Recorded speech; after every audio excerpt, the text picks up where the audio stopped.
So quick blurb, Farm Plug. This is the Farm Plug podcast, also known as Farm Plugs Unite. It's an interactive podcast where we've curated questions, and we're super excited to bring these questions to you all as beloved members of our community. As we're gonna have conversations, we're gonna talk, we're gonna unpack some things. Kayla, what else we got to do? Give us the rundown. We're here to build community. We're here to just have a therapy session. Honestly, a lot of times I feel like I walk away feeling like I just had therapy. So just build community, talk about where we see where we relate to each other when it comes to these environmental topics, when it comes to land today, and talk about how we're going to make change moving forward. Because I feel like at the end of these episodes, we always walk away with some action items or some things we can think about how we can enact change in the future. So that's something I always love about our conversation. So yeah, just really a great time to build some community and figure out how we can be a part of the solutions for a more equitable, a more just and racially equal world moving forward. Now, Yeah. 100. Candace, I don't know if we can see your screen right now. It's black. I don't know. Oh, that's weird. Is it black for other people? Let me see. No, you should totally be seeing what I'm seeing. Okay, maybe There we go. when I press play, it probably stopped you from being able to see it. So we'll just keep it like this.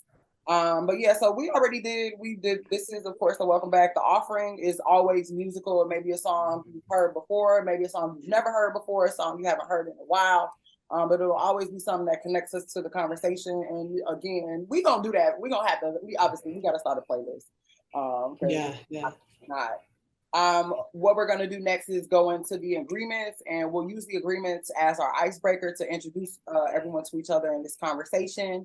We're going to create some space for you all to talk about current events wherever you're coming from, because again, what's going on in one place definitely has an impact on what's going on in other places. So we just want to be focused on what's relevant to us in our community when we share out. Of course, we hop into the dialogue with the curated questions, a beautiful wrap, and then a shameless plug session for anything coming up in your community, whether it be in real life or virtually, that you think people should know. And a disclaimer, of course, you all see it is going to be recorded, edited, and shared on YouTube so that people can learn and redefine vulnerability, in addition to growing with us, whether they're present or not. And everyone here does speak for themselves as individuals, and the things we say here is not a reflection of you or where you work or where you may want to work in the future. This is just where you are right now in this space.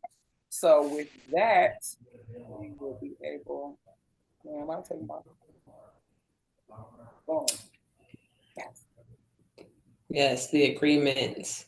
I love these. Thanks for bringing them into our space, Kando. So, yeah, usually at the beginning, we kind of go over the agreements and get people to look over and read over them. If you've been to one of these Farm Plug episodes before, you've seen these before, so they're not new, but give you an opportunity to pick out which one kind of sparks or grabs your attention or is reaching out to you.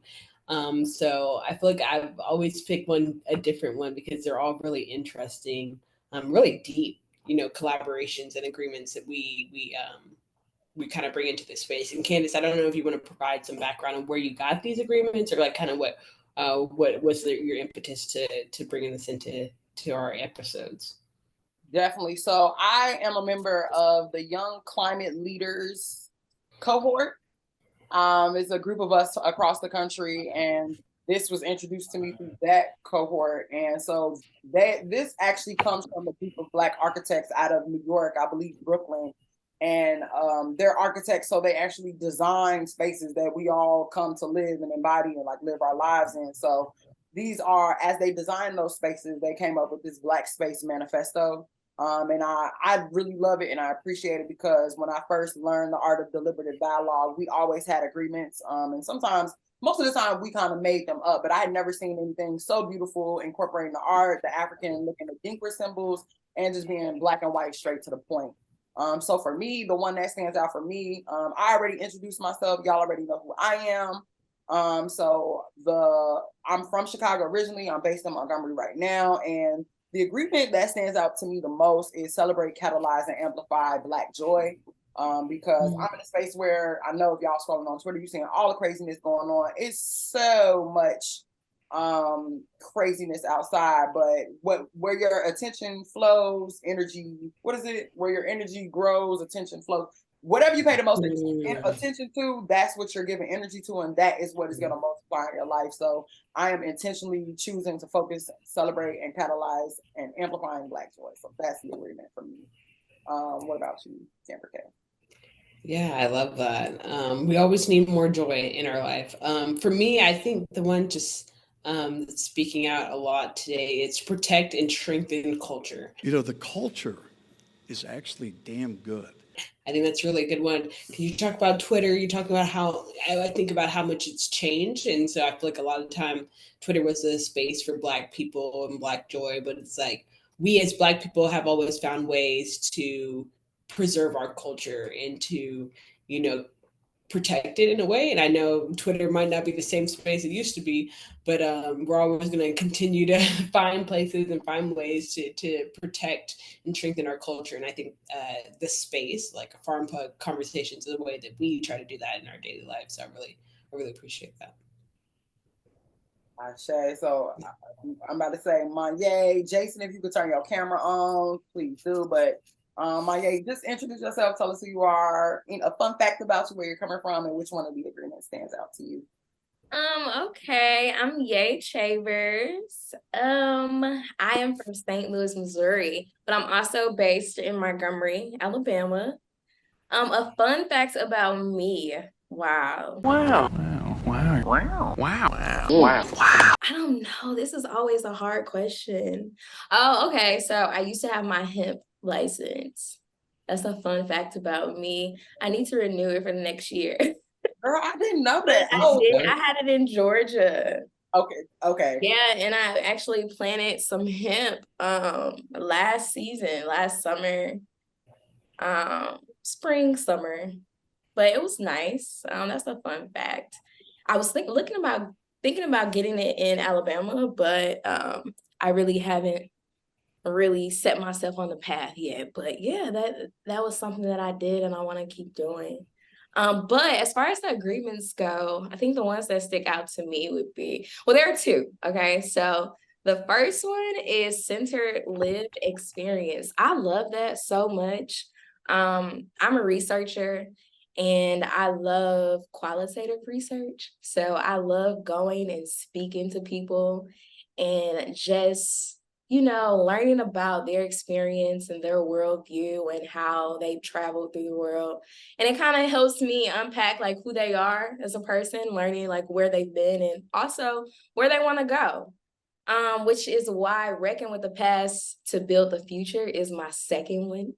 I'm always down for Sankofa as well. So, we have to move forward as a people, but I think it's important, especially for Black people, to know their history, and of course, there is some challenges, some trouble, some things that we've overcame, but I think that we have so much more to endure, which is why I think it's important for us to try and build the future.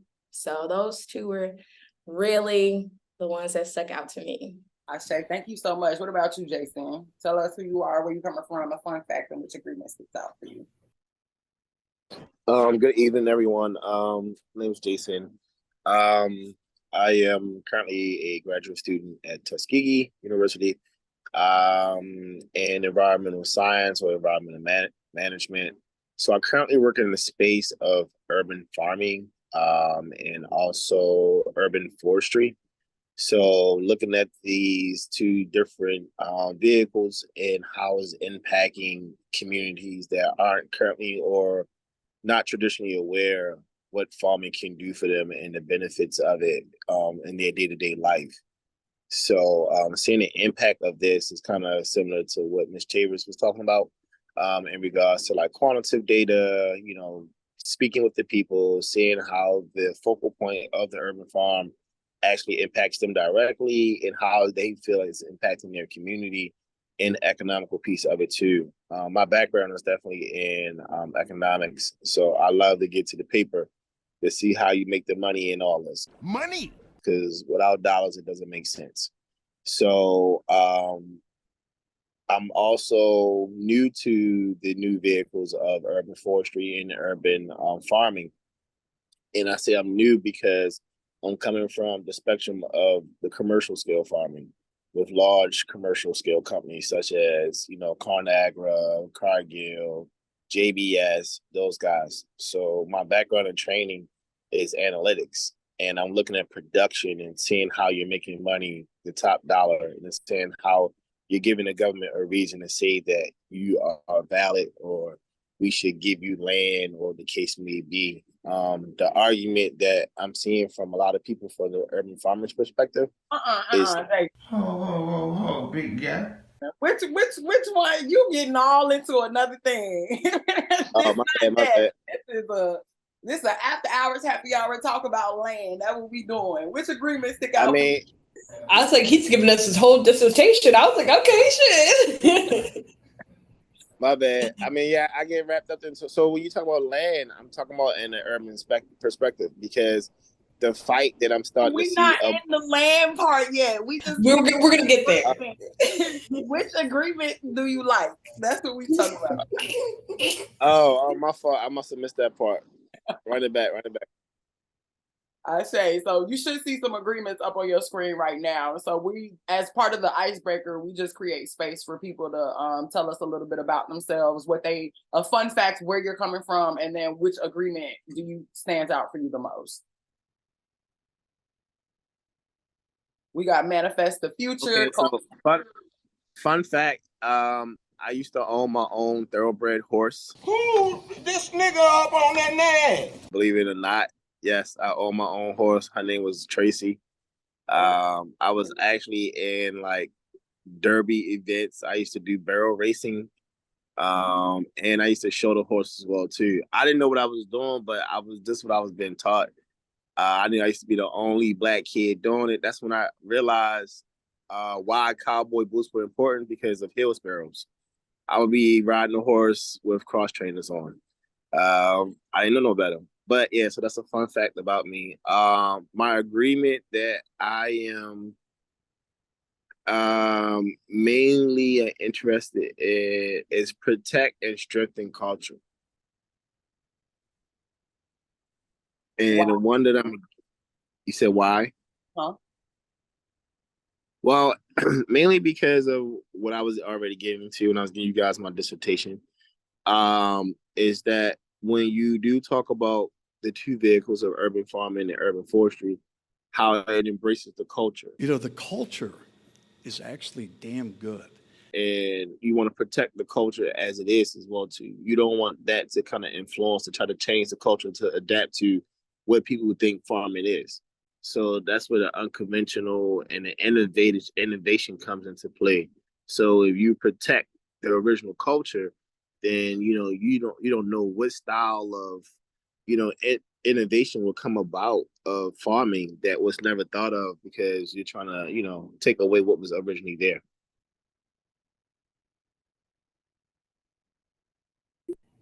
Thank you. I love that. Yeah. Why trying to take away what's already there? So that's how we have to preserve and maintain what's already there, the culture that's already exists. So I appreciate that. True. All right. So yeah, thank y'all for introducing yourselves and telling us the agreement that sticks out to you. I saw Nye on here earlier, so hopefully she'll be able to join us back later. So this next section is we talk about current events. I usually try to bring in a subject that's something global or national news, and then we kind of pass it again to the audience members to talk about news that's happening near you. And honestly, I didn't want to bring in too much news. Sometimes I kind of get stories from all over, and I feel like there's always something happening, something probably negative happening in the world. But I just want to draw attention to what's happening in New York. I would say right now are the flooding that was happening in New York. And I feel like this kind of relates directly to our conversation that we're going to have about land. And Jason was alluding to land use of like, how do we use the land? And that directly impacts how we're impacted or how nature interacts with us. And so like in New York, we know it's a lot of concrete, it's a lot of impenetrable substances, a lot of urban sprawl. Not any of that urban forestry or urban ag that you're talking about, Jason. So when we have extreme weather events, which are going to become more common, we're going to have extreme flooding. And so if we're not being resilient or we're not planning in conjunction with nature, these events are just going to keep happening. So my heart definitely goes out to all the people in New York. I'm not blaming them. But when we talk about our urban planning and becoming more resilient, we definitely need to think about living in conjunction with nature instead of just on top of it. So, yeah, my heart goes out to everyone in New York. In addition to that, it's also, we have a show here in Montgomery called Growing the Green, where we're kind of watching the cannabis process as it unfolds down here in Alabama. And again, you see, when we talk about land use, like I just was reviewing some fun facts, and like it was a point in time where in the United States, they literally like when the First World War happened, they were enlisting people to grow more hemp, to grow more cannabis, and if you didn't grow the cannabis, you had to go fight, right? And so it was just interesting when we think about, so I'm saying that because in the news right now, there are a couple of things going on in addition to not only Alabama, but the Safe Banking Act, they were fighting to get it pushed, but it didn't go through in the Senate. But that is basically an argument to allow cannabis to be a cash business. And they're also in conversations about descheduling cannabis. So a lot of people are in support of making cannabis a not Schedule 1 and bringing it down or totally taking off the schedule, because the Schedule 1 designation means that it has absolutely no uses for your health or well-being whatsoever, even though we know that that's not true. But on the flip side of that conversation, someone that I really rock with is right now she's the current state director for New York, for their cannabis program. I know she's the city director for New York City. Her name is Dashida Dawson.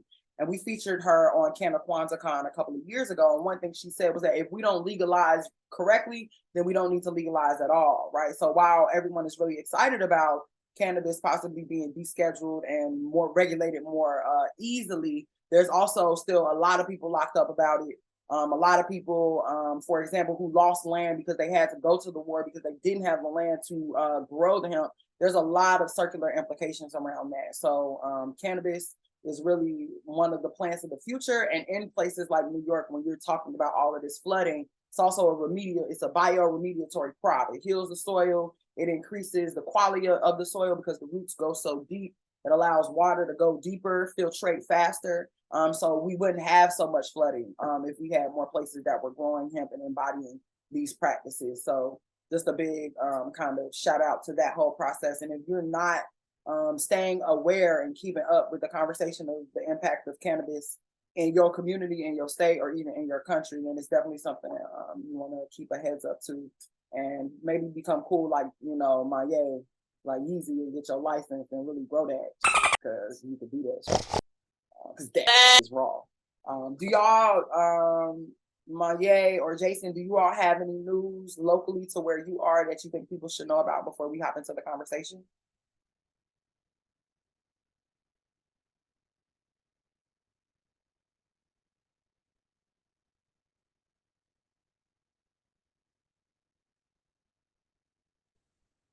I can't think of any right now, but I do want to come back to that. I'm trying to I think. know you did redistrictor. What's going on with the Congressional Supreme Court thing?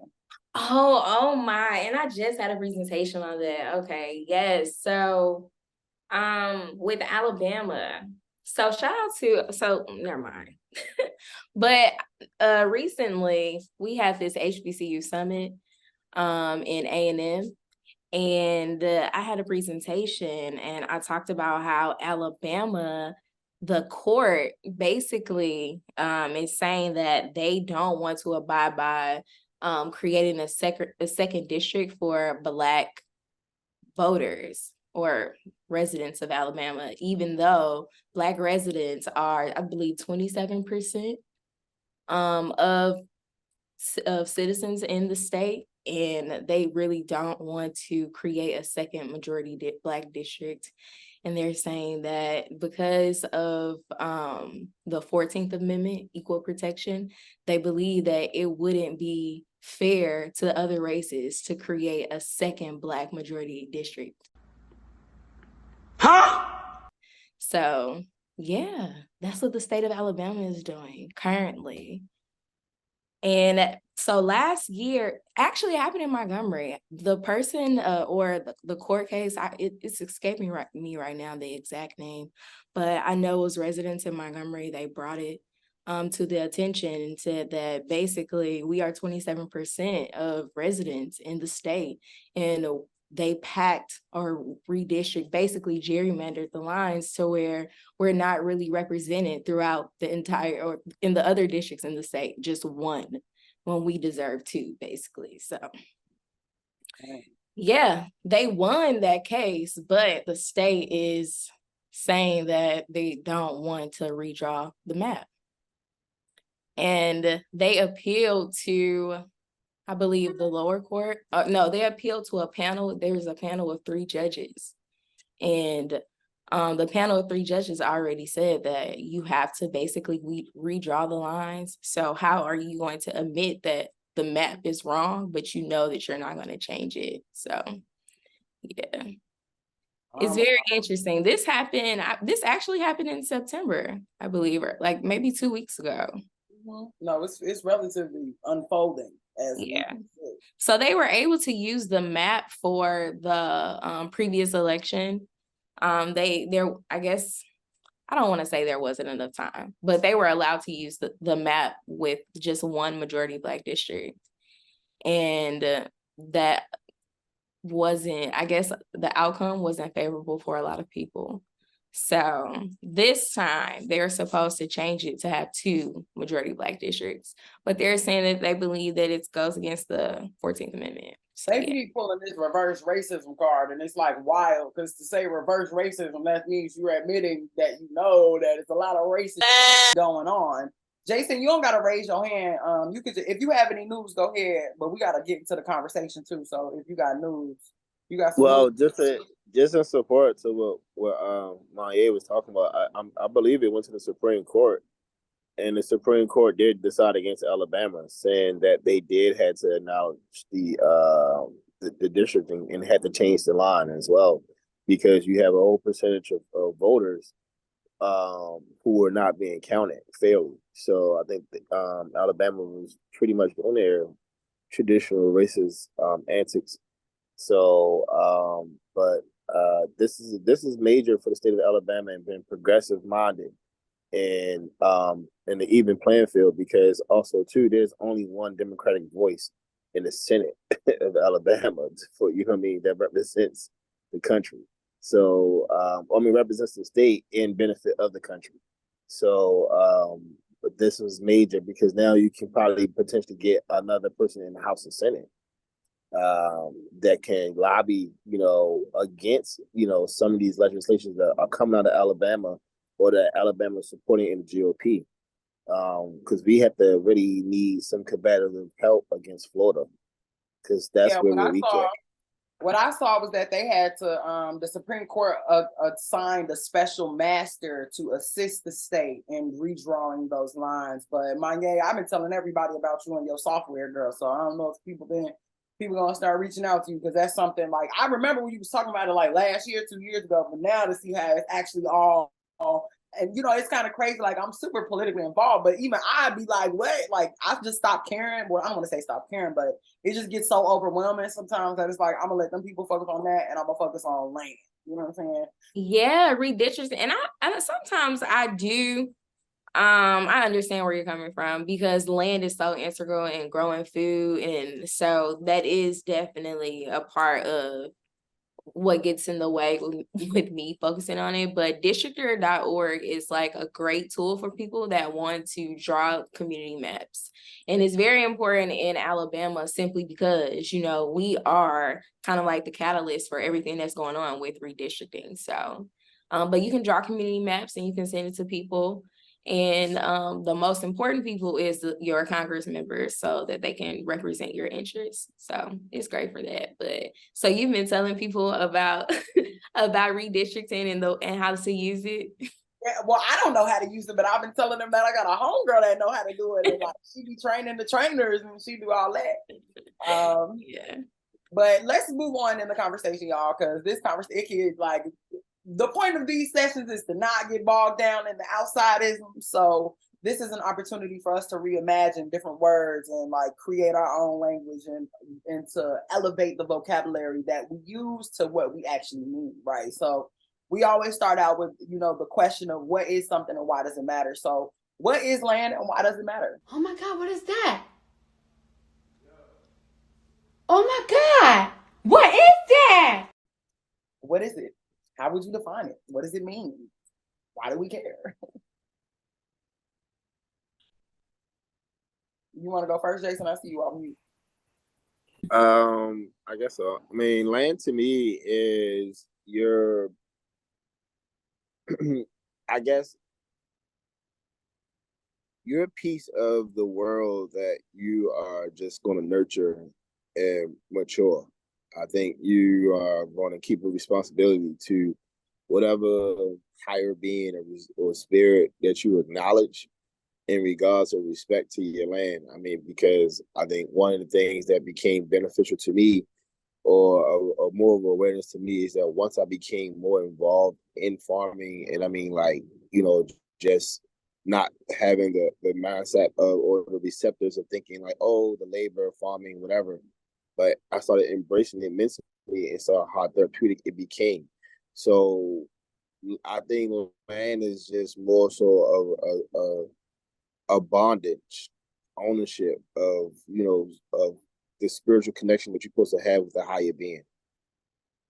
I'm about to say, yay, Camper K, what y'all think? Either one. What is land? Land is so important to everything. We really do need it. We need it. And I think that a lot of people get so bogged down because of the challenges that we come when it comes to actually having land and obtaining land. And then in the Black community, we struggle with heirs property as well. So it's just trying to figure out what are we going to do? What are we going to do as a family to keep and retain our land is very important. But I think that it matters simply because we need it to thrive. We need it for everything. And land is capital. And that takes me to thinking about just colonialism and imperialism. And I know that's really deep, but that's really what it goes back to. It's just like expansion was about territory, you know, taking people's land. And once they take your land, they take your culture. Well, they try to take your culture, right? They try and take your culture. They just rip everything away. So that's really why I think land is extremely important. It's valuable. Yeah, I really appreciate both of what both of y'all shared. Because I think there's something Jason said that made me really think. I'm like, what makes land different from some of these other words like earth or ground or, you know, some of these other things relating to, you know, the earth, the ground, the land. And it is like kind of the level of ownership that makes it more unique of like why this is land, why this is different from just a piece of earth. It's because someone owns it, and it's like that connection Jason was talking that someone has to the earth. And I think there is like a spiritual element of that, but then I also, it makes me think of to like what Monia was saying about the colonial aspect of it, of like without us being in this colonial system that we are, there might not be need for land per se, land in the sense of like individual ownership, you know, of like, this is my piece and I own and I take care of it. I think there might be like more communal aspects of thinking of the earth and more, you know, potentially indigenous ways of thinking about the earth and being in community with it. But I think in, you know, the system that we live in, we definitely need land and we need to have ownership to you know, provide our sustainability and our wealth and our livelihood going forward. But I aspire to a day where there might not be like this strict idea of ownership of how you see the land. Yeah, what I'm hearing, I think that spiritual aspect, like land is like, you know, it's so funny, Maya, because you got the earth behind you. Like land is like everything. Like you said, what We literally walk on it, we sleep on it, we need it to live, we need it to eat. It does everything that we need as humans to be able to survive, right? So, I think our indigenous ways of life, right, understand, right? We already talked about knowledge, right? Like the relationship of knowledge, and a lot of indigenous knowledge is what it is because of the relationship to the land, right? And so like ways of knowing and how they're connected to the land. Like a lot of people, like most of the stuff we know as humans came from observation and watching other things and how they interact on land, right? So I mean, it obviously matters because we need it to live, we need it to breathe, we need it to eat, we need it to survive, so I see it as this deeply spiritual thing. And so I try to keep that spiritual frame on it, because I feel like the moment you take the spirituality off of it is when it instantly becomes a commodity. It instantly becomes something that's all about capital, matriculation, trying to get your mobility, your economic status up, which So Game of Thrones. Shame. And it's all dawning on me that like we say that we've left the feudal system, but we pay rent to landlords, right? And the lords of the land literally owned it. So like we say we got out of feudalism, but in reality, like it matters. Like all of the ways that society has organized itself really since the beginning of time has been around land, right? Okay, so that's where I think I was going at with my thought process when I was getting at in regards to what I was saying, and like that's your responsibility of nurturing that land. And when nourishment comes in, that's when I think the natural implication of ownership comes into play.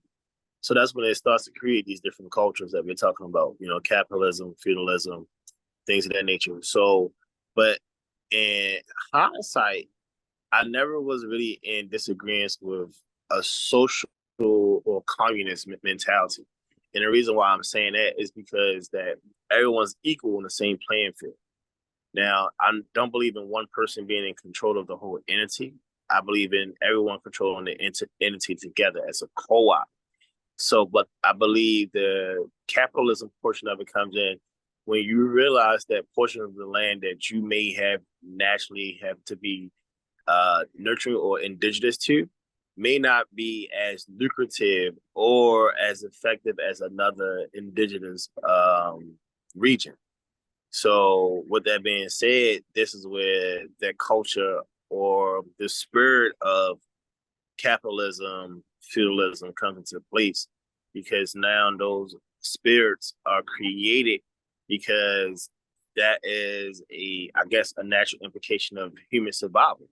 Like if I know I can produce more of a commodity or resource than yours, then I can utilize that to politically, control or, just have eminent domain, depending on how much of a valuable resource I have over you.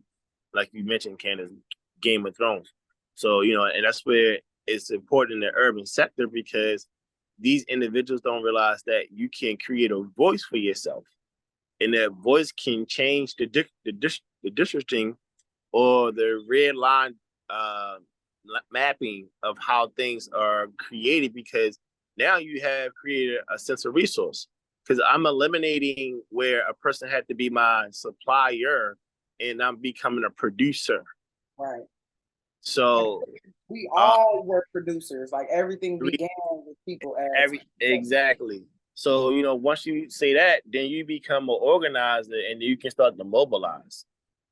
And that's where the voice of power becomes in that, and that's when it becomes more political. So, back to what your Maya has created, that person or that entity can create a co-op with one of the others that have like-minded and be like, hey, we are force. And we want things to be like this in the region of where we live at, where they probably wasn't before. Those are resources. And the reason why you can do that is because you have the commodity or whatever value of your land can produce, or whatever cash crop, which is now creating the spirit of capitalism. So real quick, we just had a new person hop in. Yay! Right, we talk about co-ops and all these beautiful things. So we're gonna create some space for you, Miles, to just introduce yourself, tell us where you're coming from, and then tell us who you are, what you do, fun fact about you, and then take a whack at answering the questions on the screen. Oh, wow. Okay. Uh, well, what's up, Kando? Hey y'all, I'm Miles Gaines. I am from Tallahassee, Florida, originally, been a few places since then. Grew up around pine trees, Spanish moss, yeah, humid air. I'm currently in Alexandria, Louisiana. I'm a part of an organization called Jubilee Justice. We are building a cooperative of farmers across the South, and collaborating with farmers across the South. Right now, primarily to grow rice and specialty rice, but going to start doing some other grains and legumes in the future. Yeah, and I manage our like experimental production farm and collaborate with all the farmers we work with. Fun fact about me. Uh, Fun fact. I'm about to make a lot of pecan butter after I get off this. uh, and what is land? What is land? I've been in an interesting place lately where I've literally, like, in this moment in the past few weeks, really questioning my approach to land in the past year or so. Particularly, I'm part of a project where we're doing growing rice together and trying to get the farmers we work with like the most money they can get, right? Which leads into like maximizing yields and kind of taking a course. Yeah, it's just kind of like moving the compass in a direction I'm not necessarily trying to move, as the land is just a site of maximize the yields. So yeah, I'm questioning that questioning right now is leading me to not want that relationship with land. So I guess right now my answer is land is a place, a piece of earth that we relate to not that way.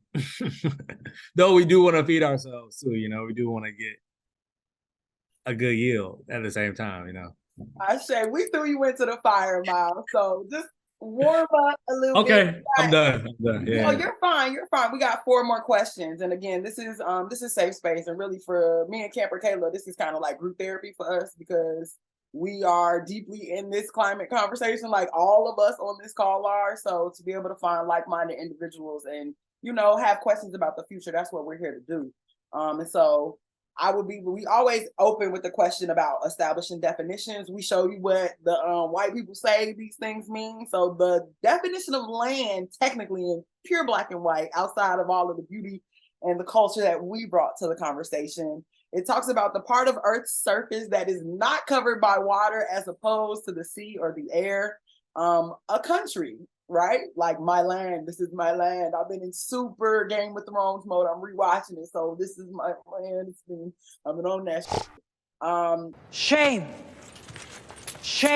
And of course, birds, like to be able to land or like actually land in a plane. So our next question is, what is the history of the land that you currently occupy, and what is your relationship to it? Which I know Miles might be again digging deeper into the question that you don't really want to. But again, feel free to answer. Yay, Jason, Kimber K.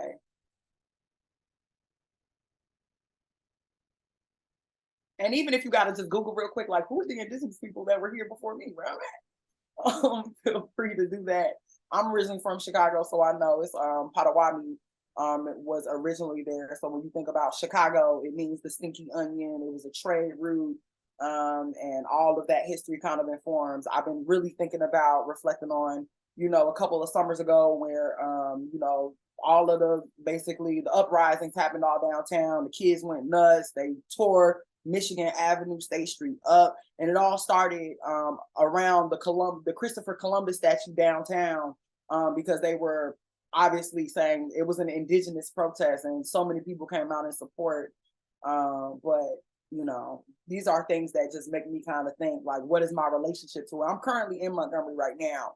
But I feel most grounded when I'm either in Tuskegee, which is another indigenous word that means warrior, which was originally Cherokee, right? There was originally Cherokee people for the most part down in Macon County. And a lot of people know about Osceola, who has a lot going on down in Florida, I think, too.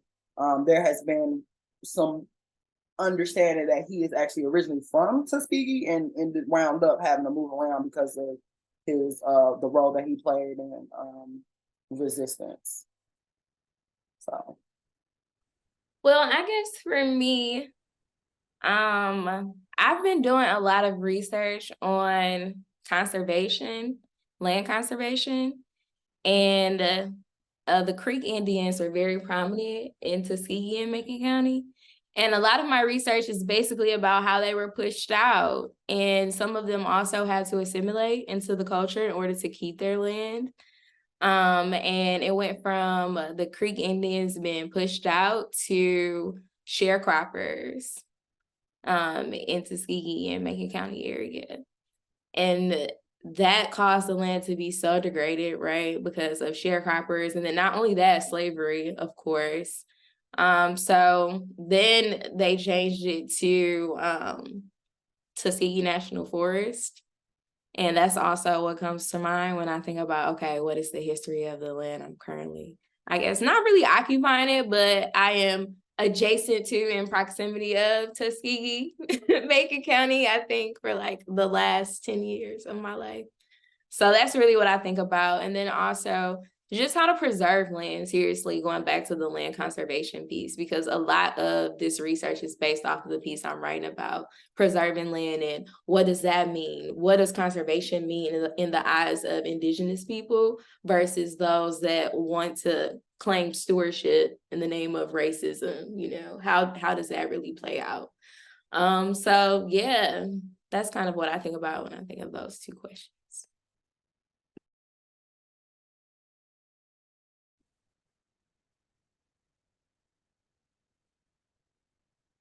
Kimber K, we can't hear you. You talking, but I can't hear you.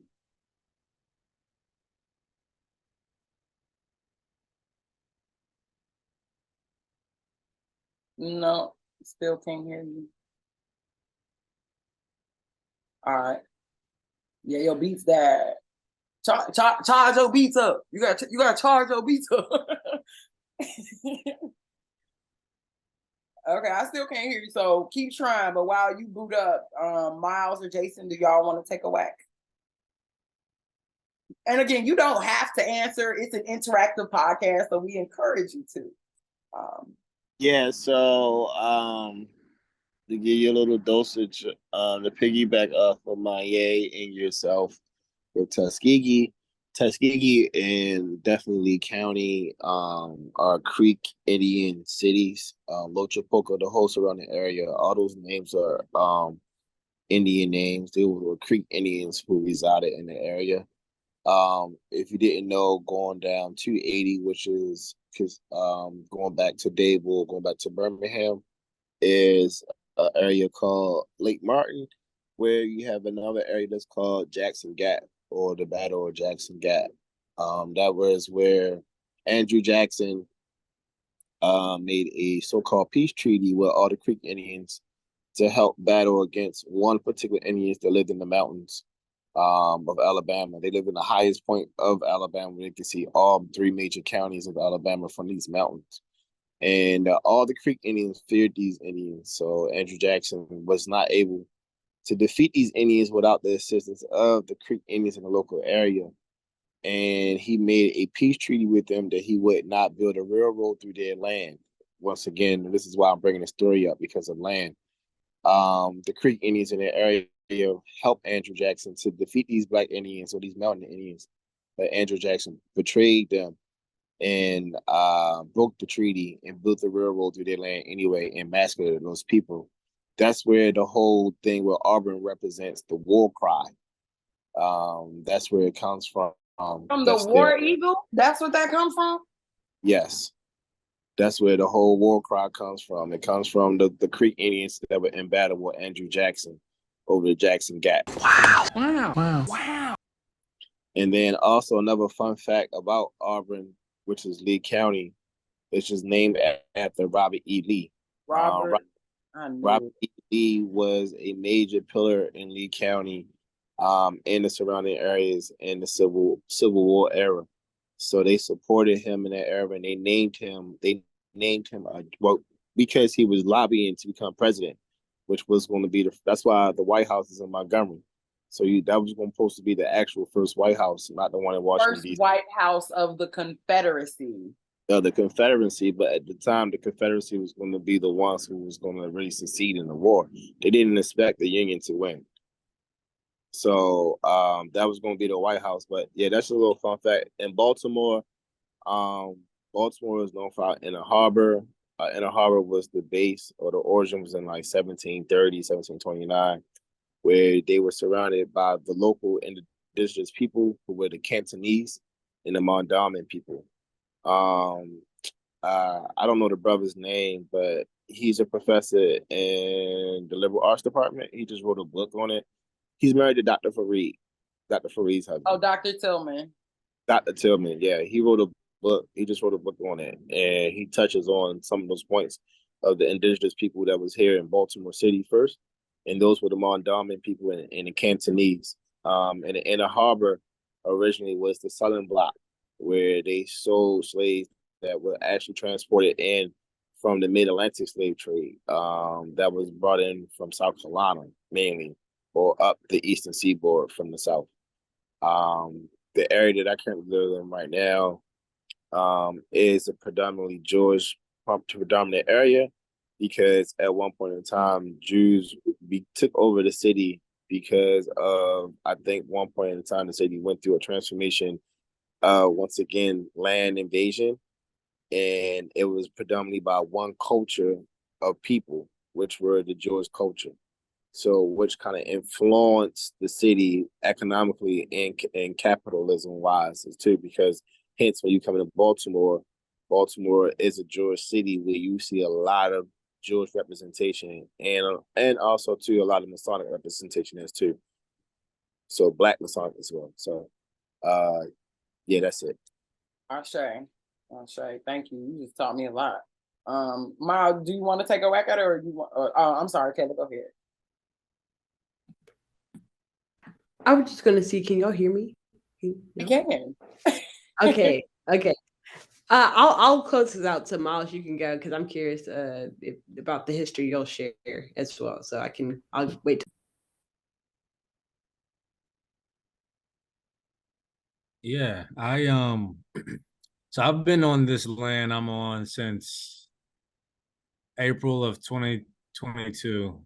So that's I don't know, 18 months or so. And yeah, it's funny. I've read about this land unknowingly before I came to it in 12 Years a Slave. And it's the same land that Solomon Northrop passed through. And so that was kind of like what I arrived to. And then there's some like historic placards on the road. So I live on this road, and like a couple minutes down the road is the farm that I manage. And there's like a placard like the Civil War was fought here, and like apparently the Louisiana governor around the time of the 1860s was here, and his house was burned down. This also was a plantation, like a very large plantation. I'm not really. I know Choctaw folks were here before all of that, but I don't know much beyond that. Yeah, and then the 20th century history is one of a lot of the Black families here on this road have been here for a while, and I think the white families as well. It's pretty yeah, and I think a lot of the families who have sharecropped this land are still here as well. But it's interesting, I this will be my second season farming on this land. and it's been arguably my most formative years here for many reasons, but a lot of it has been because of how I don't know. I think you're forced, at least I have been forced to examine self in my relationship to land and labor and work and community and all these things because I know of all the things that I mentioned, and I feel that, um, yeah, it's made me move slower. What you mean slower? Um, because I can. I'm very aware of my agency. That those before me on this land didn't have. So when I feel like resting, I do that. Every time I arrive to the farm, I'd like. I think there's like an urge to just do some, just do something. But like observing is like where the game is at. Observing and like being still. But yeah, I think I've come to those things because the ancestors on this land, you know. Yeah. Okay. Yeah, that was really powerful. So thank you for sharing. Um, yeah, I'm in Austin, Texas, and so I feel like I have a lot of like confliction about the land that I live on, and I have in my family because I live in Austin, but I have, and so I'm in like urban city, but then I have some land in my family, like heirs property, that it belongs to my family out in the country, and there's a lot of history of that land. But before that, I'd say I googled to make sure I was right, but the indigenous folks in this land are the Tonkawa, and the Comanche people, and then the Choctaw, folks, or Apache. No, you said the Apache folks. And it's crazy growing up. I didn't know too much about the indigenous folks. It's still more recently that I've learned, and I don't know. I don't know the history, so I need to check myself. But I feel like my assumption is the people here in Texas, the white folks. I haven't told you the best part yet. Go ahead. Your free Texas starter kit. 10 pounds of brisket, all 5 seasons of Friday Night Lights, and 26 guns. The colonizers that came here in Texas were really, really good at like eradicating the indigenous folks here because there's a lot of history here, but you don't see it anymore. And a lot of the reservations are up North Texas or in Oklahoma, or like they were ran out to Oklahoma. So it's really sad. It's a lot of horrible history here in Texas, and it's a lot of the people, the names, Austin, Travis, these names you hear named after like white colonizers who were like, crooks and like really good at like conning people into getting their money. Even the town Bastrop, there's a town named Bastrop in Louisiana because it's named after like a crook who like scammed people and then ran to Texas. So like it's a lot of horrible history here as well. And then even in Austin, I feel bad because there was a lot of history of Black people historically being in Austin and being in Texas, but you don't think of that now because a lot of those people have been run out.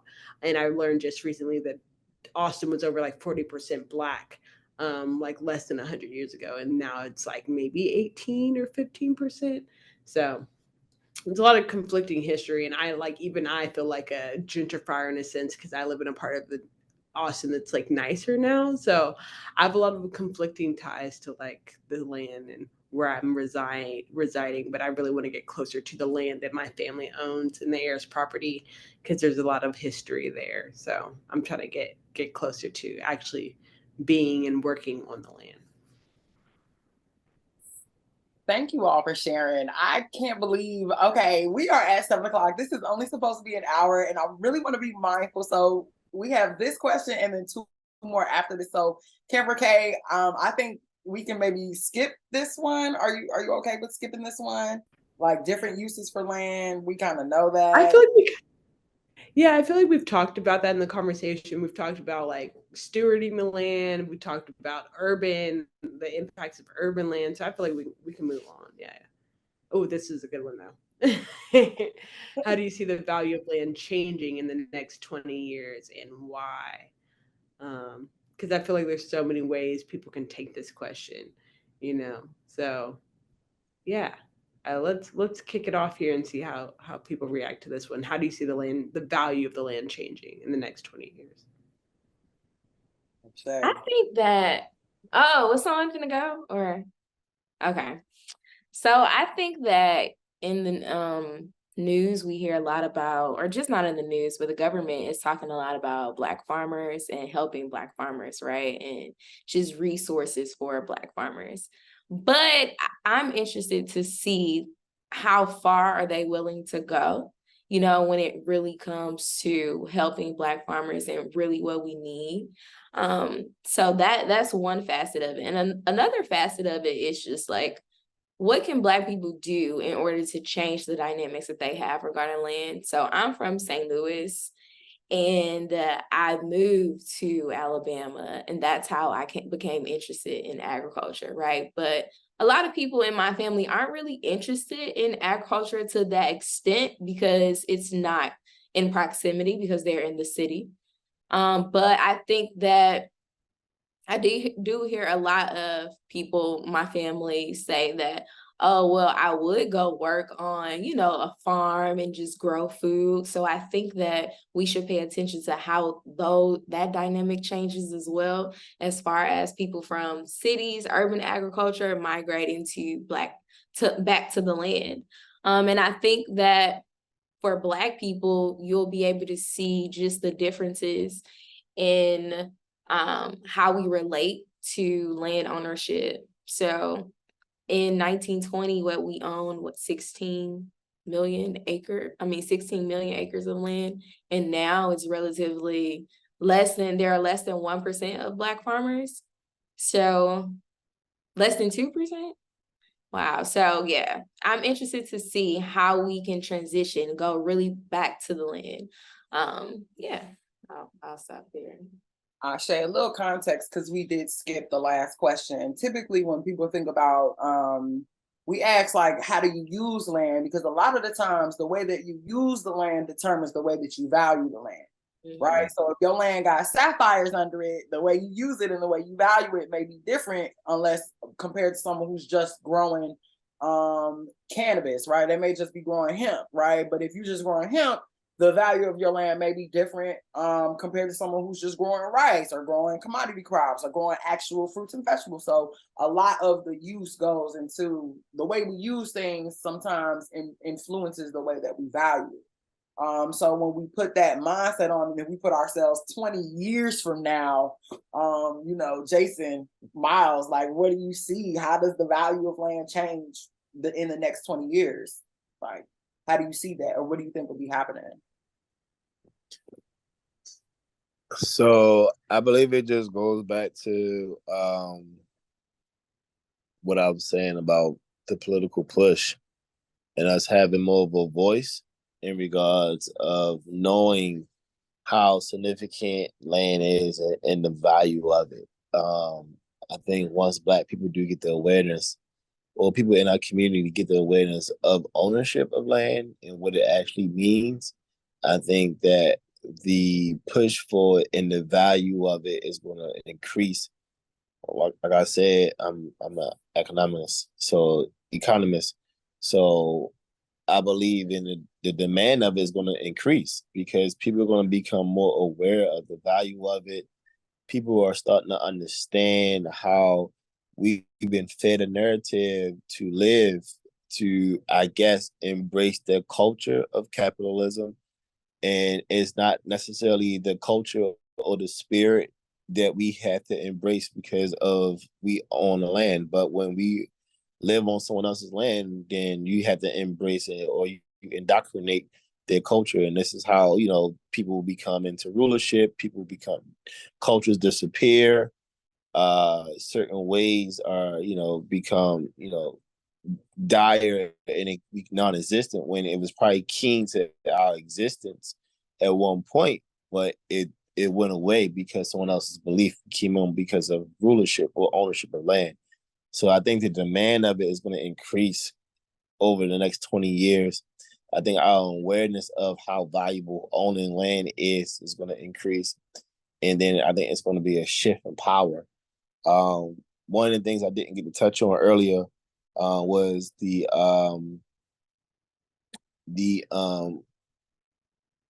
event, the current event that's going on right now. And the current event that I wanted to address was that the shift of the world currency. The American dollar is not the number one currency anymore. The number one currency now is, I believe it's called Boron or something like that. And that is with the collaboration of 4 or 5 countries that are creating this currency and they backing it by gold. One of those countries, well, a few of those countries are Russia, South Africa, Korea. I forget the other 2 countries that's involved, but they surpassed the U.S. currency already. So BRICS, thanks. Yeah, BRICS. That is something that's major right there within itself, and that's because of the land that they own or they're in control of that produces this commodity. The American dollar is nothing. It's fake money. It's not real. It's a Federal Reserve. That's it. It's based off of debt. So once that falls through and loses its value, then the American currency does too. So what do we have to back it? Except for land and then trees. Trees are our number one commodity in this country. And so with ownership of land can means production of trees. And the tree impact in this country right now is crucial because of not even this country, the world, because of the shift of the climate. The climate is depending on trees. Carbon emission is detrimental. I know within our city in Baltimore, the United States has said that we need a 40% tree canopy within the city. So this is another push for the urban forestry and the awareness of it and what it means to have it done, because each city plays their part within this country to contribute to the reduction of emission and carbon, and which is affecting our air quality, which is affecting everyone as a whole. So control the land means more demand, more resources. So political push. That's what I've seen in the 20 years. I say, thank you. Y'all snapping. Okay. Miles, what do you think? How do you see the value of land changing in the next 20 years and why?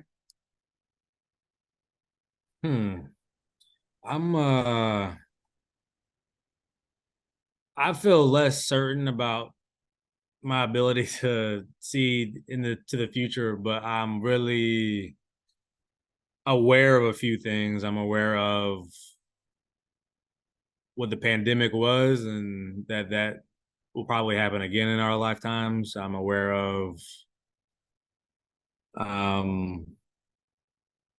the shift in consciousness afterwards in my immediate community and folks just in general when grocery store shelves were empty. And I think there will be more periods of us needing security. I'm also cognizant of there'll be a huge transition in land stewards in the next decade or so. Most farmers and land stewards are older. I'm also cognizant of the fact that Bill Gates is buying a lot of land and a lot of foreign entities. So yeah, it's just like a lot of things I'm aware of. And I'm also aware of this, what feels like a wave that includes the folks here in this conversation of people talking and strategizing and dreaming. So yeah, I think, and I'm also aware of I feel like in the past few years, we've grown up with this stat that, in the next 50 years, X amount of people will be moving to cities. And that could be true, but I also I don't know about all that.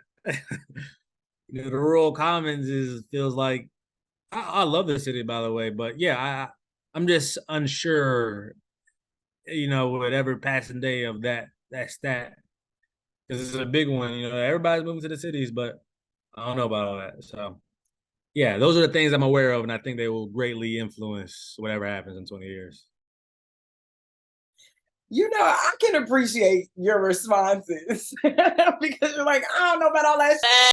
But what I do know is this, and this is going on, and that's maybe some shit we should think about. Like, I appreciate that. So in this space, all we're here to do, bro, is to dream and imagine what if, right? Because it literally takes someone willing to think outside of the box, or someone, especially like for who we are in our own communities, right? For us, a lot of these questions that we're asking are extremely future oriented, right? Because we want our people to be thinking about these things, right? Like 20 years to an urban planner, 20 years to people who literally plan cities and communities is really like short term.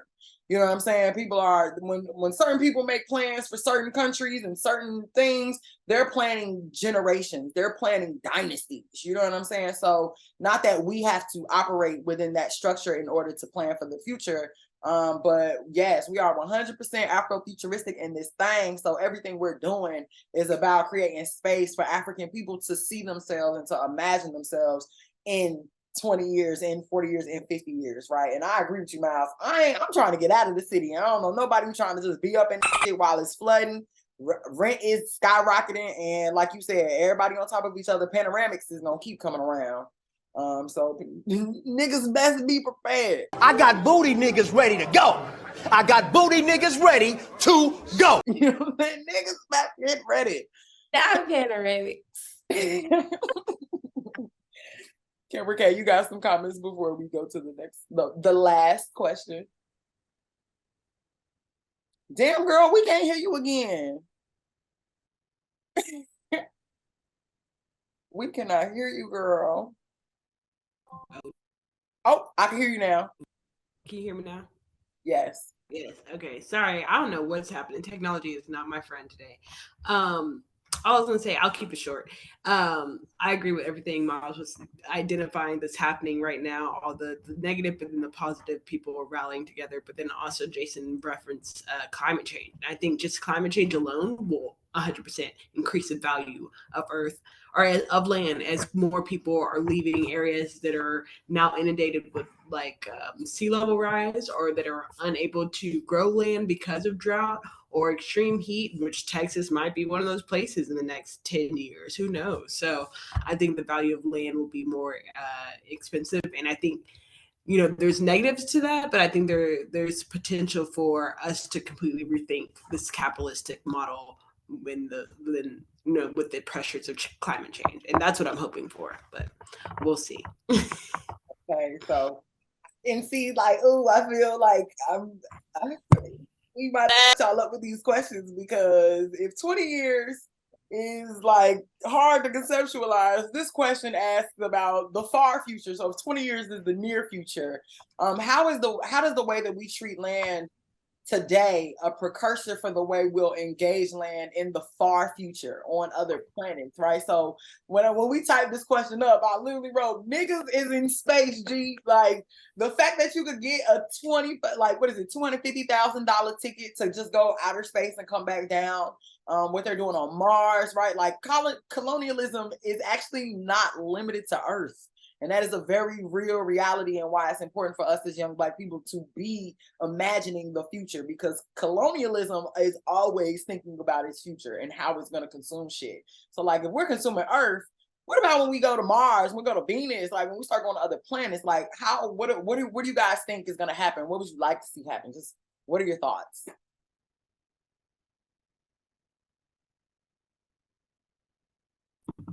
To be honest, I don't even want to be here. I'm not trying to go. I'm gonna be on the like, my mind is blown. I feel like they're gonna start trying to buy it, so we probably won't even get to see the different planets anyway. You know, just how it interacts on different planets. I think some of the, you know what movie came to mind? Don't Look Up on Netflix. That's a good one.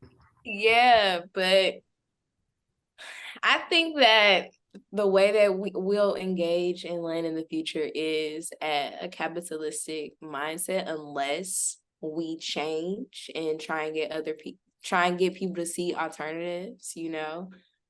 So that's kind of what I'm thinking about as far as land in the future? Okay. And again, these are questions to sit with, think about, journal about, and take with you tomorrow, right? Like ask your coworker, ask somebody that you know what I'm saying? And just ask a random person like, hey, what you think gonna happen in the next, 100 years when we go to Mars? Will we rape and pillage Mars the way we rape and pillage Earth? Like pillaging, raping, and doing cocaine. These are real questions, right? So really quick, back to like climate change, because I feel like land's gonna become very valuable, and then also to air quality. So where you have your land at. So if you live in an area where the air quality is a lot, cleaner or better, and then also water quality.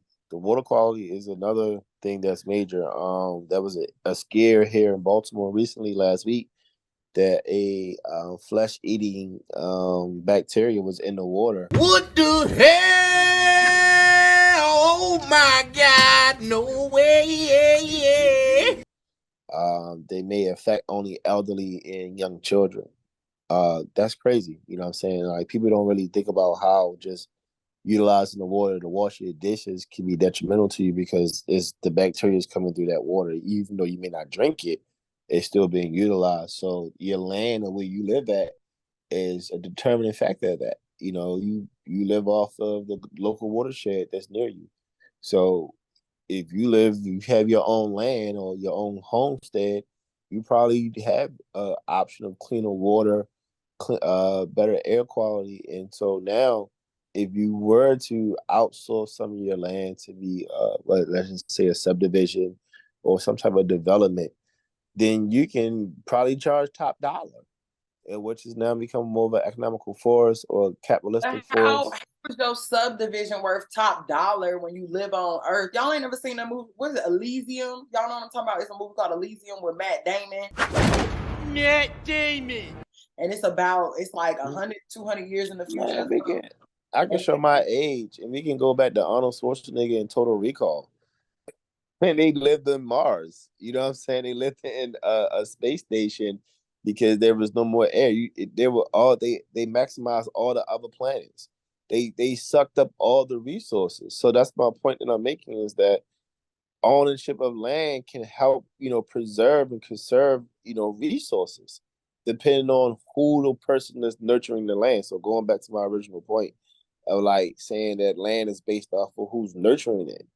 That's what land means to me. That's what ownership of it means. Because if a person determines they want to nurture it in a way of capitalism, it's not going to be giving about the resources. They're going to suck it dry, and there's nothing going to be left. Or it's a person who cares about the spirit of conservation and preservation, so that way that you can have more, it can continue to exist, it continue to be there for the next generation to come.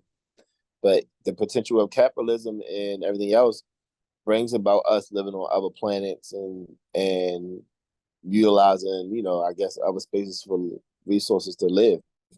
Because I don't see myself living on Mars. I don't want to live on Mars. I'd rather live here on Earth.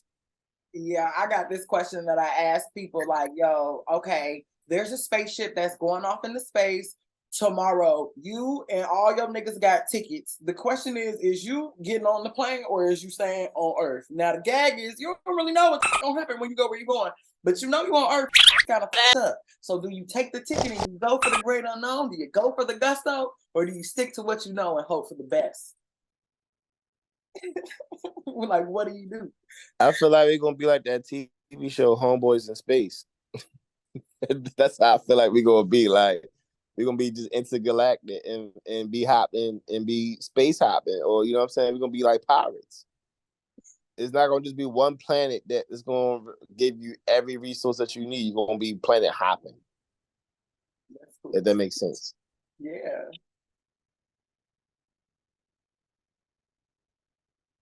So we all gonna be Guardians of the Galaxy and shit. Yeah. I can't hear you, Kayla. I see you trying to talk though.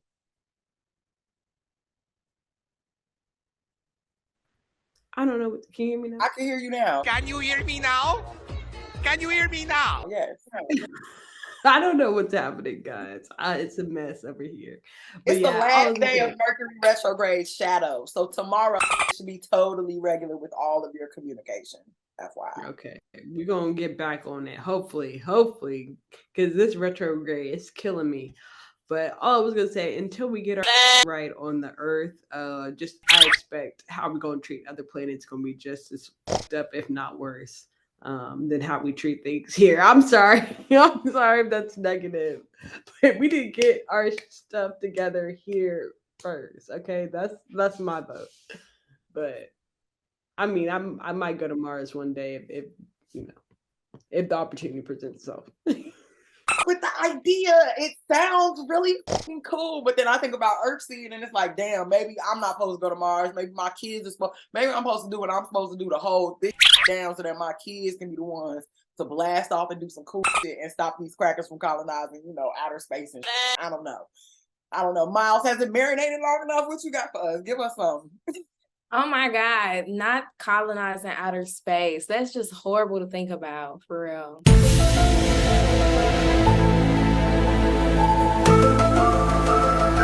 No, I don't have them. You don't got no Miles? I agree with Maya. Like, I think trying to colonize space is crazy. Like, I think it goes back into the spiritual realm of it. God gave us all our necessities that we need to live on this planet. When you think about your energy, that you give off, your core synergy, and everything else, your chakra stones, your chakra levels, they correspond with the elements of the earth. I think that everything that's essential to us living here, we correspond to it naturally. So this is the place where you're supposed to be. Yeah, it may be some resources on other planets that's similar to the ones that we have here on Earth, but I don't think it's going to be the full, complete package of what we need to survive as human beings. This planet produces everything that we need, and we correspond with it essentially. All the herbs, all the minerals, everything else is what's corresponding and was key to our core survival. And that's just it. We just need to learn how to home it where we all can live off of it, where no one has to capitalize off of it. We can have one kumbaya. I don't know. I kind of imagine it being it'll be two different mindsets for humans, right? Like you'll have some humans that are on a natural, like I don't want, like that's gonna be like, no, I want my shit. Like we're seeing it right now. Like you got people who want lab grown meat, and then you got people who want grass fed. You know what I'm saying? And I want my grass fed. I want to see the grass. It needs to be green. I want to see that. But then you got other people that's like, no, run that meat that you just booted up in the 3D printer. I want like Willy Wonka when he was talking about having little pills that, like you could literally, or like The Giver, where like all your nutrients is in a pill and you just take it and you matriculate. Like there's like a whole synthetic versus natural kind of mindset that I'm kind of imagining. And like until you just said that, Jason, like you're literally correct. Like our chakras are literally in alignment with the electromagnetic field of Earth, my nigga. So when you remove that, like what does that mean for us as humans? Not to say that we couldn't evolve and adapt and become, do whatever we need to do to survive, but I don't know. Miles, I saw you came off mute now.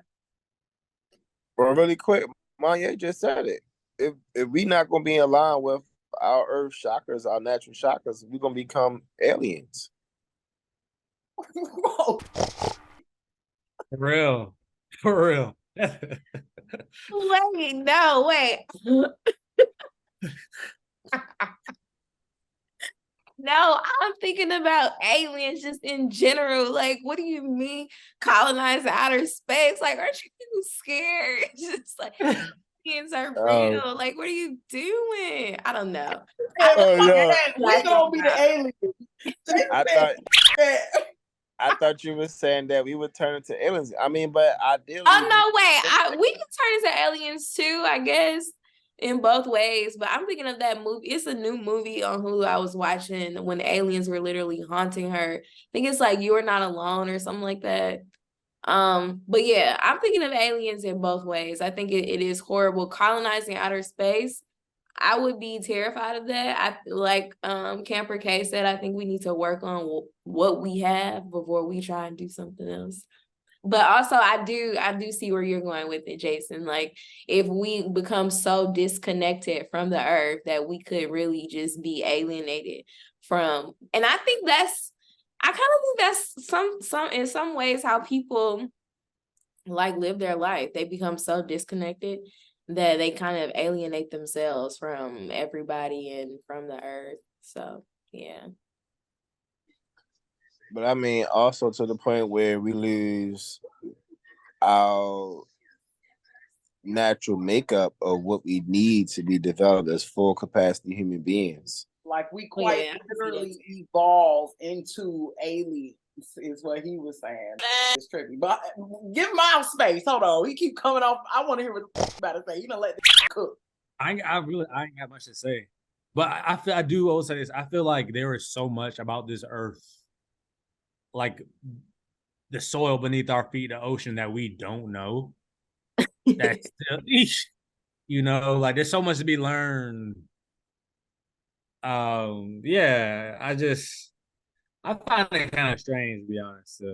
I think it's cool. I think it sounds cool, but I feel like there's so much here. Like I'm still learning about rice, you know, like I'm still learning about. So yeah, I'm trying to, like Jason said, I'm trying to tap into my earth chakras, my root chakras. I ain't trying to. I don't want it with the aliens, you know. I don't want to be alien, and I don't. You're not an alien, Miles. I appreciate your honesty. Hey, y'all got me. It's so funny, dog. Oh my god. Yeah, this might laugh to keep from crying because it's really some scary shit. This is some scary shit, dog. But it's like it's kind of beautiful because I ultimately believe in, you know, the resilience of humanity first and foremost. And I think that a piece of that resilience comes from our relationship to the land, right? Bringing us back to the very first question, like, what is land? Why does it matter? What is your relationship to it? And it's like, you know, it is everything for us. And I think that, you know, as long as people like us come together and can have these types of conversations and carry them outside, you know, to at least get people's mind wondering, like some people are living their lives as aliens to our earth. Like that is some of the realest shit that I think I've heard in the last 30 goddamn days. Like there are literally people like, look at, you know, COVID. Like COVID was a very real thing. And I'm not gonna sit here and act like, you know, it was not real, but it has totally transformed the way that like people are literally walking around with masks. Like, think about this. Like, in outer space, you got to walk around because the air you breathe ain't, you know what I'm saying? I just saw another article from some Japanese scientists talking about there's microplastic in the clouds.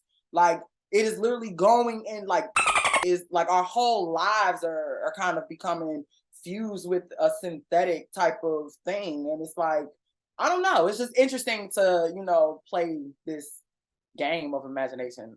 Imagination. I don't know. What you got, Kimber K?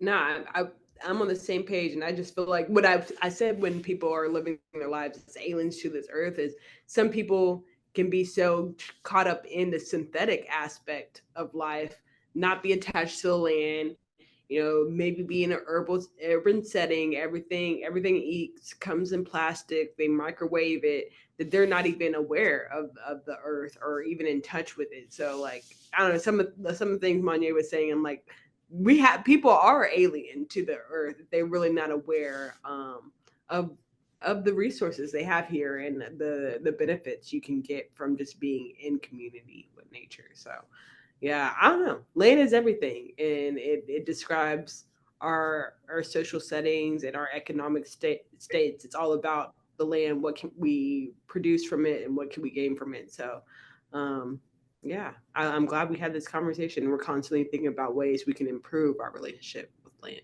But then also too, when you talk about the correlation or our direct relationship with Earth itself, look at all the environmental relationships that we have with them. There are like rules to like environmental laws. Like for instance, the respiration cycle.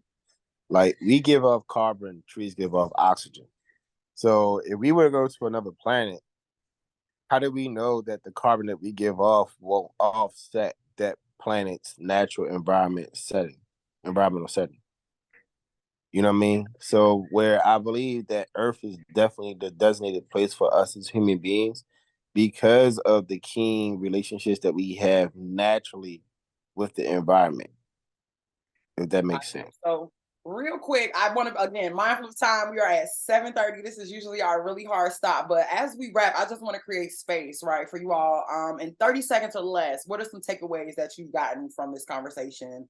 What landed for you? What are you carrying with you? And what are some things that you would like to, hear other people talking about?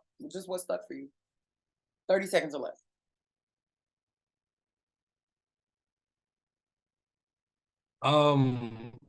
Something that stuck with me is I'm not sure how to pronounce your name, Monyai. Yeezy. Yay. You can just say yay. Yeah, yay. Was talking about I guess research you're doing or what we're doing on looking at conservation practices of Creek folks, and that has been in my mind throughout this whole conversation. And yeah, I'm wondering if you have come across things or reading stuff that you could share about different practices and such. But yeah, that's been in my mind this whole time as we're talking about all the ways we should be, could be, can be, will be relating to land. Because some folks, I'm not sure if I'm assuming the Creek folks had a lot figured out, and many folks did have a lot of balanced relationships. So I'm thinking of balance. That's what I'm thinking of. Ashe. So as you all give your reflections, I definitely encourage you to put your social media handles and stuff in the chat so that y'all can connect with each other and even be able to share resources and stuff like that. Because I know for a fact, Miles, we were having conversations about like supply chain development and stuff like that. And quite literally, the person who put me in touch with Amber was Jason. He was the person that connected me to her. So I definitely know that you, all three of you all, would really have a lot, and even Kimber K, because she didn't talk about what she do, but that bitch is the water, hands down. You want to talk about water, you talking about Kimber K, right? So just be sure that y'all put y'all handles in the chat so that way y'all can connect with each other, because that's really the purpose of this and why we keep it small and intimate, is so that we can actually get to know each other no matter where we are. So Yeezy, what's your takeaways? So the conversation was dope. My main takeaway, I think, would be kind of like how do we move forward in the future? What do Black people do when it comes to really saving the land? And I'm thinking about land trust also. How can we manage our land, the land that we do have? Yeah. And I also, as far as the Creek Indians and land conservation, I do have some articles that I could send you. I'm gonna put my email in the chat.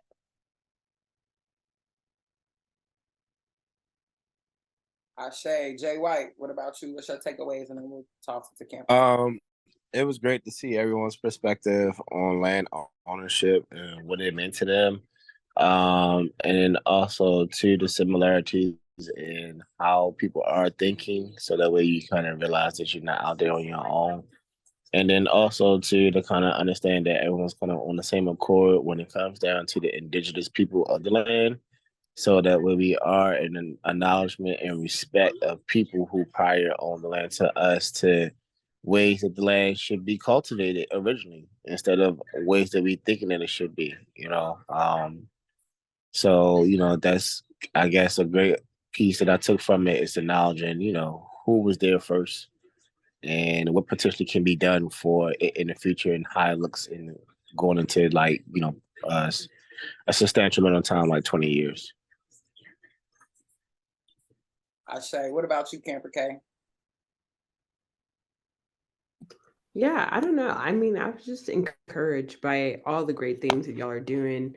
All the history Miles shared about Louisiana as well, and just like reminding me of like all the work our ancestors have done, how far they have come, how much they have built this country and how it's really in our hands, kind of Monye was saying, to like really take up that mantle and make sure we're preserving the land and stewarding for the best going forward. So it was really like just a wake up call that like I need to get on my stuff and figure out how I can be preserving the land in my area. Shay. So with that, I definitely want to say our next conversation, it's kind of perfect that we ended this conversation talking about aliens, because our next conversation, we're actually going through the alphabet. So L is for land and M is for migration. So we will be having a conversation about the movements of people, and that conversation will be in the next 2 weeks, I believe. Right, Kimber Kayla. Just stay tuned and we'll have updates for y'all. That's what we're gonna stay tuned for. Also, if you all have any shameless plugs, any events coming up that you want people to know about, this is also a time to share. And also keep in mind, if you want to big up your organization, any work that you have going on, or just things you think people should know about, because we will be editing this video. So I'm gonna just throw it out there.